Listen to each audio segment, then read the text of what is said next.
muito obrigado. Ele vai, muito obrigado toda a equipe da comissão. Valeu, perfeição, mais uma vez, José Giliotti Júnior. Ele de Adolfo DJ, é menino duro, ele vai no Lua de Prata da escala. Olha, Pete. Olha o Duarte na Iorinha, semana passada.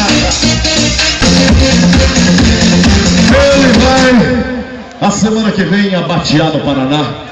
A outra semana estaremos no rodeio de Pompeia, um mega rodeio, convidamos a entrada franca. Estaremos na outra semana em Urupês.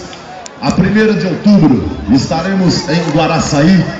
A 2ª de outubro em Junqueirópolis, na Ceruva.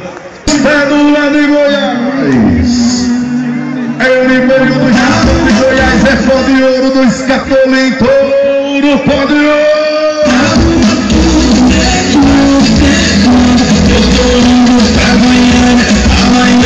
Ele vai, o goianeiro pronto, amanhã nós vamos lutar. Ele vai aí, Nelson Meia viajou, é pó de ouro do Escatolim, é pó de ouro, entrou na roda, menino, na tua mão, opinião é só administrar, é só parar, Antônio Marcos, pula fora, Antônio. Em cima da praia, abrindo a perna, mandando a roseta do jeito que manda o figurino, boiadeiro duro, apetitoso, touro complicado, ele